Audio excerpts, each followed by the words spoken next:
Ya, ini ada dari Yogi Banjarmasin, satu tipe dengan Ahmad Banyuwangi, satu tipe dengan Rizka Pekanbaru. Yang dari Banjarmasin itu, Gus mohon izin ngaji lewat jarak jauh, baik melalui YouTube ataupun lewat medsos. Namun sanadnya bagaimana Gus? Sebab masa kini belum bisa ketemu langsung. Terus Rizka Pekanbaru ini trik mendidik akidah anak sejak dini, pripun.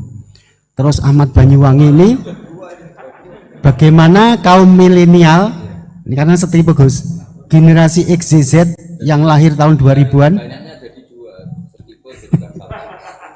bagaimana membuat menarik belajar tasawuf bagi generasi anak-anak. Nggih, namung niku. Tapi setunggal tipe niki tasawuf. Bagaimana belajar tasawuf untuk generasi-generasi yang cik nom-nom niku. Terus satu itu tipe dengan mendidik anak. Kemudian yang nomor 2 mohon izin ngaji jarak jauh. Sanadnya pripun? Karena belum bisa ketemu. Begini ya, saya mungkin yang kesekian kali ya punya tamu dari Kalimantan, dari Sulawesi. Memang kalau sebagian mereka pernah mondok itu tersiksa karena ngaji saya hanya lewat virtual atau lewat medsos. Kebaikan itu pasti sudah benar. Jadi dengan ketemu langsung maupun enggak itu secara sanad itu sudah cukup. Cuma ada beberapa kebenaran yang butuh jelimet, butuh tahqiq, itu yang harus ketemu langsung. Tapi kalau yang kebenaran-kebenaran umum itu tidak perlu, karena kebenaran itu bahasa lainnya itu al-ma'ruf, sesuatu yang mudah dikenali oleh akal, oleh nurani, oleh komunitas, oleh sistem sosial. Sementara mungkar itu sesuatu yang aneh. Andai kan tidak ada agama pun, orang akan bilang selingkuh itu mungkar. Andai kan tidak ada agama pun, sesuatu milik siapa harus jelas. Sehingga diaturlah ini istrinya ini istrinya ini barangnya ini. Yang paling berhak make apa ya yang punya kan? Makanya nikah itu disebut ma'ruf. Yang boleh make ya yang punya. Misalnya yang boleh make mobil itu ya yang punya atau yang dapat izin. Itu disebut ma'ruf. Lalu yang nggak punya kok make, itu namanya mungkar. Ya aneh, nggak punya kok make tanpa izin. Sehingga kebaikan-kebaikan seperti ini nggak butuh sanad karena semua orang pasti kenal. Makanya disebut kebaikan itu al-ma'ruf, kemungkaran disebut mungkar. Jadi ma'ruf maknanya arafahul aklu, akal ini mudah menerima. Mungkar maknanya angkarohul aklu, akal ini menjadi aneh. Kan nggak mungkin lah orang yang waras mau ini ada minuman, kalau kamu minum hilang kesadaran, minuman ini halal, itu aneh nggak? Aneh kan? Tapi kalau kebalikannya, ini minuman manfaat untuk stamina, manfaat untuk kesehatan, maka ini halal. Nah agama itu datang dengan sesuatu yang ma'ruf dan menolak sesuatu yang mungkar. Nah kebaikan-kebaikan seperti ini itu Pak Rektor gak perlu sanad karena itu sudah lazim, sudah keniscayaan. Lalu ada kebenaran yang butuh detail. Misalnya begini, wali nikah itu siapa? Wali nikah itu adalah bapaknya dan mbahnya misalnya. Nah kalimat dan mbahnya ini salah kalau dalam fikih Islam. Karena mbah dalam bahasa Jawa itu bisa mbah dari ibu. Sementara dalam otoritas Islam nggak memberikan hak ke mbah dari ibu. Seperti ini nggak boleh. Terus misalnya orang Kalimantan nikahkan putrinya dinikahkan oleh mbah dari ibunya hanya karena berdasar fatwa. Oh kemarin Gus Baha atau Kiai siapa dawuh wali itu kalau nggak bapak ya mbah, wong ini mbahnya. Nah itu butuh detail. Yang dimaksud mbah di bab wali adalah abul ab, bapaknya bapak, bukan sekedar mbah. Nah hal-hal seperti itu mohon sekali untuk tidak kesusu atau tidak tergesa ngambil kesimpulan karena itu butuh fikih yang apa? Detail. Ya butuh fikih yang apa? Detail. Padahal istilahnya sama, wali itu bapak dan mbah. Sehingga dalam kitab-kitab matan misalnya kalau ada fa'ahakul auliya bitazwid abun summa jaddun itu pasti sama Sarah dikritik. Al-aula ayyakula abul ab, seharusnya jangan dikatakan mbah karena kalau mbah memasukkan dari ibu. Yang benar adalah abun fa'abul ab, bapaknya bapak. Nah, jadi kira-kira gitu Pak Rektor. Gantian jenengan yang menjelaskan ini.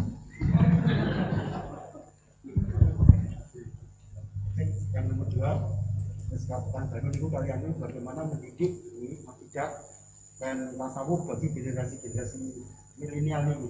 Ya kayak tadi, tasawuf maupun tauhid maupun ilmu moral apapun itu mudah sekali dididik. Ciri utama agama ini itu ad-dinu yusrun, agama itu mudah. Mudah itu artinya ya nurani nerima ya gampang, akal ya gampang, komunitas ya nerima gampang. Kayak tadi penjelasan saya tentang Tuhan.